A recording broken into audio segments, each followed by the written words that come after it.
Hola, muy buenas tardes, queridos estudiantes. Le habla el profesor Angelo Barahona, su profesor de historia, y vamos a hacer la retroalimentación de la clase anterior.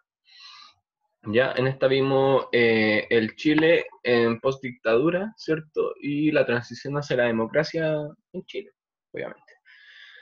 Ya, y vamos a ir pregunta por pregunta. La actividad era leer atentamente el apartado sobre sociedad actual en la época de la transición a la democracia entre las páginas 96 y la 101 del texto de Ciencias Sociales módulo 3, ¿cierto? Y había que ver un video también eh, para después responder en base al texto y al guión, ¿ya? Eh, la primera pregunta era ¿cuáles son las causas del término de la dictadura? Y yo me gustaría quedarme con esta respuesta que contiene gran parte de los elementos que había que tener en consideración. Es esta. Las causas son grandes transformaciones sociales y económicas que afectaron la vida cotidiana de la población, tales como la implementación de políticas neoliberales, el aumento de la desigualdad social, la inestabilidad laboral y una fuerte represión cultural, y yo diría militar también, hacia la sociedad. ¿Ya? Y a esto le agregamos también esto, que dice alguien, no sé quién, debido a la crisis económica de 1938, o sea, 1983, perdón, y el descontento social con la dictadura. En 1983 hubo una crisis económica fuerte que en el fondo echó abajo un poco todo este proyecto económico que la dictadura se había encargado de engrandecer, ¿cierto? Durante los primeros años de la década de los 80, y en el 83 viene una crisis económica. Entonces el discurso del modelo económico se cae un poco y empiezan grandes protestas sociales, sobre todo asociado también a las víctimas de derechos humanos, ¿cierto? Y en contra también de la represión. Eso yo diría que son las principales causas hacia, para llevar a cabo el término de la dictadura. Ahora, la siguiente pregunta es, ¿mediante qué mecanismo se logró ese retorno a la democracia? Y en realidad la respuesta es bien sencilla, aquí varios la respondieron, y fue a través de un plebiscito, ¿cierto? Y después a través de una elección presidencial en la cual sale electo Patricio Elwin, y eso es simplemente lo que había que contestar. ¿Ya? En la tercera pregunta, dice, una de las medidas del presidente Elwin fue elaborar el informe Rettig. Señala cuál es la función e importancia de este informe. Y aquí la mayoría de sus respuestas están todas bien buenas. eh, y en general la función del informe Rettig es señalar a las personas que fueron víctimas de la dictadura, ¿cierto? De los crímenes de derechos humanos que cometió la dictadura. Eh, y eso fue, y su importancia en el fondo también tiene que ver con este clima que intenta desde el gobierno de Patricio Aylwin en adelante de reconciliación, ¿cierto? De dejar atrás el pasado, de olvidar, o sea, no de olvidar, de recordar incluso, pero de reconocer en el fondo los crímenes que se cometieron. Ahora, hay muchas personas que critican este informe porque en realidad no señala a los culpables, ¿cierto? Solo señala a los que fueron víctimas. Entonces ahí es complicado ese tema, ¿ya? Pero esa es su función principal, establecer quiénes fueron las víctimas de estos crímenes de derechos humanos y establecer cierta indemnización a esas personas por parte del Estado, ¿ya?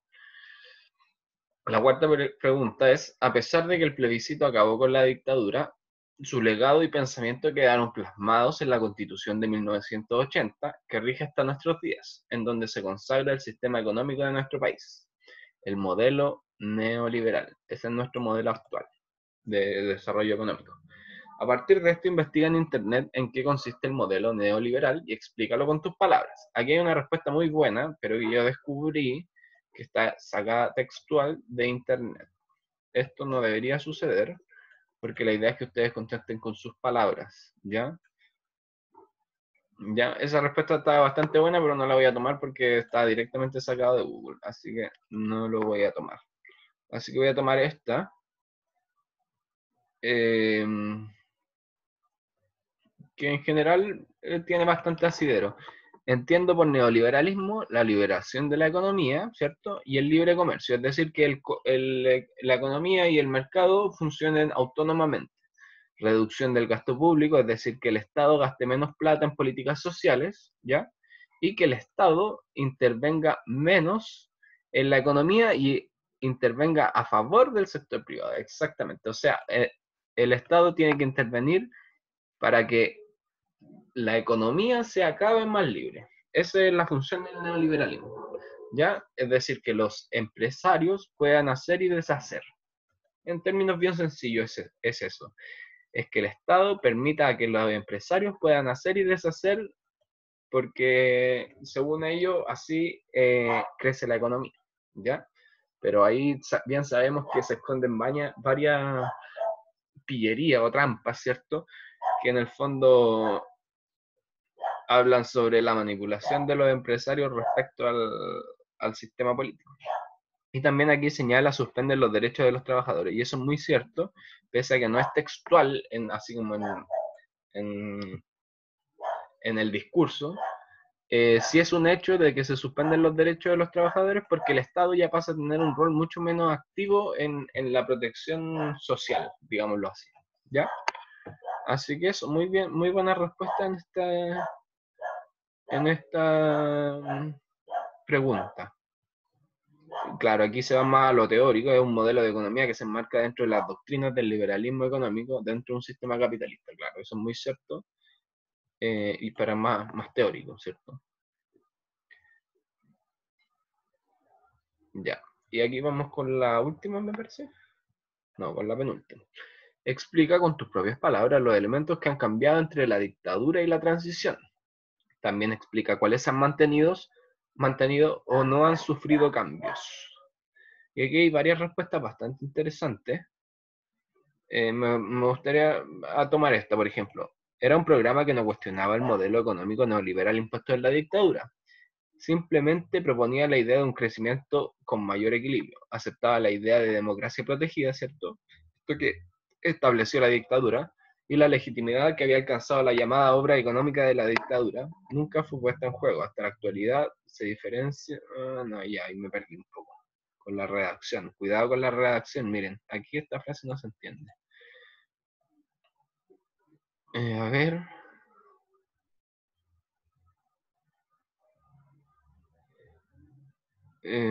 Había visto una muy buena respuesta por aquí.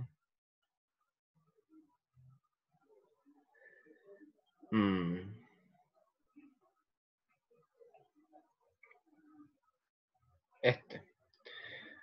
Uno de los elementos que han cambiado entre la dictadura y la transición es el aumento del gasto social, ¿cierto? Lo veíamos en la respuesta anterior. Y las inversiones se harían sin producir desborde en alterar los ingresos estatales. Se ha mantenido el núcleo del modelo, es decir, la acción del sector privado. Esto es muy importante. Se mantiene el núcleo del modelo, es decir, la acción del sector privado como pilar económico y énfasis en el modelo exportador para financiar el crecimiento. Exacto. La economía de Chile se centra en la exportación de materias primas o de productos, pero sin mucha producción industrial. Y eso en general. Bueno, a grandes rasgos, lo que se mantiene, o sea, lo que cambia, en el fondo es el régimen político, ¿cierto? Se pasa de una dictadura a un régimen presidencial, ¿ya? ¿Qué otras cosas cambian? Bueno, se cambian algunas políticas sociales, ¿cierto? Como se genera esta apertura democrática un poco, cambian algunas cosas, pero en esencia la mayoría de las cosas se mantienen. Se mantiene, por ejemplo, el modelo neoliberal, el modelo económico, en su totalidad hasta hoy en día, se mantiene, y con ello se mantienen todas las injusticias en el fondo, si lo vemos desde esa perspectiva. Se mantiene, por ejemplo, que el acceso a la educación sea un negocio, que el acceso a la salud sea un negocio, que el acceso a la vivienda sea un negocio, que las carreteras, que el gas, que la luz, que la electricidad, que el agua, que el gas, que todo se ha transformado en un negocio y cada vez se paga más por ello. Entonces, a la larga, y como el Estado no entrega digámoslo así, límites a esa acción empresarial, entonces los sueldos siguen siendo bajos y con todo esto de que ya todo se vende, ¿cierto? Hasta, no sé, falta poco para que vendan el aire que respiramos, ¿cierto? No quiero resultar exagerado, pero pareciera que para allá va el asunto. Eh, y ya que todo se vende, ¿cierto? Y los sueldos no suben, entonces a la gente no le alcanza.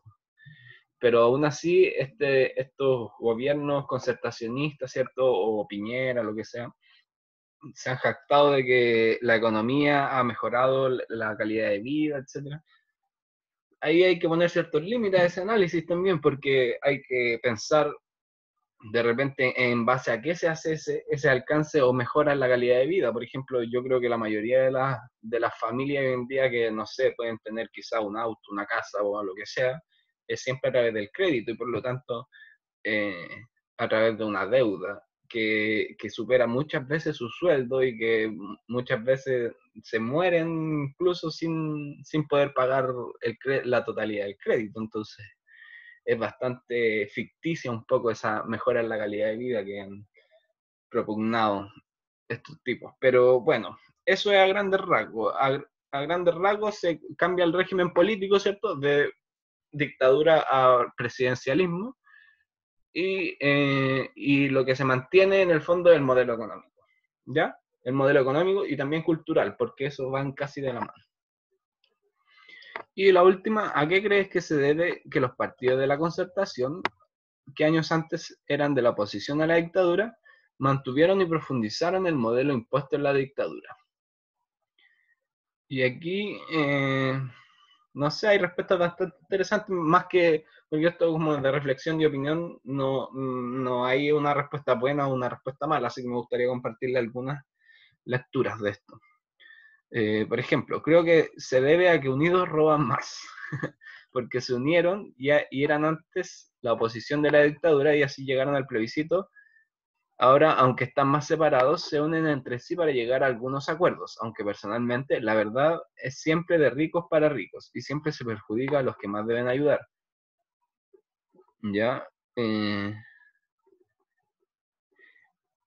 Aquí hay otra respuesta bastante interesante. Yo creo que se debe a que por un lado deben haber tenido miedo a que si se hacían cambios profundos hubiera nuevamente un golpe de Estado y por otro a que el modelo impuesto en dictadura era conveniente para la clase acomodada, que son precisamente quienes gobiernan. Perfecto, me parece muy certera esa respuesta. ¿Qué más tenemos por aquí? A ver. Hoy la crisis financiera en los países desarrollados no ha finalizado, por lo que el desprestigio del mercado como proveedor de servicios sociales ha continuado y se ha profundizado. Acuñado en el inconsciente colectivo el discurso, en las prestaciones sociales el Estado lo hace mejor que el mercado. En consecuencia, hoy es fácil abrazar discursos y propuestas dirigidos a devolver al Estado los servicios sociales. Antes no lo era. Claro, exacto. Antes se criticaba mucho al Estado porque decía que interviniendo la economía lo echaba todo a perder. Pero ahora hay una reformulación un poco de ese pensamiento y se está en el fondo pensando que el Estado en realidad sí se tiene que hacer cargo de ciertas problemáticas que el mercado nos está exponiendo. ¿Ya? Y eso a grandes rasgos. Eh, Eso, espero que les haya servido esta retroalimentación. Cualquier duda, consulta, no duden en hacérnoslas.